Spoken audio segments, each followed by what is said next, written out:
ஓம் sir அது நான் செய்யிட்டேன். இப்போ என்னென்னு சொன்னால் ஐஸ்லேருந்து அவுட்புட் வந்து இன் ஃபில்ட்ரு பண்ணி இன்புட்டுக்கு போகிற ரெஜிஸ்டர் வந்து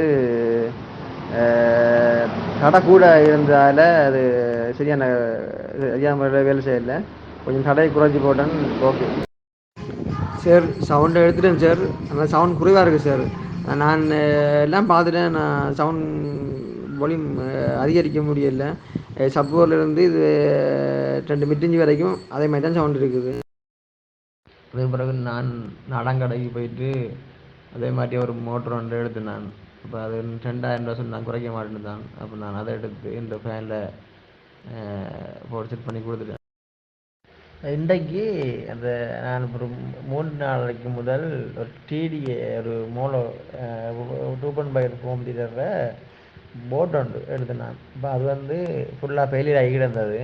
அப்போ நான் அதை எடுத்து ரெஜிஸ்டர்லாம் கரல் பிடிச்சி கால் விட்டுட்டு ஹெப்பஸ்டர்லாம் மாற்றினேன் நான்.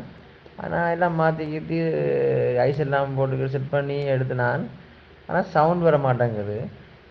இன்புட் வந்து 12 வோல்டேஜ் காட்டுது, அவுட்புட்டும் 12 வோல்டேஜ் காட்டுது. ஆனால் ஸ்பீக்கருக்கு சவுண்ட் அந்த அந்த இரைச்சல் இல்லை. ஆனால் நாங்கள் அதான்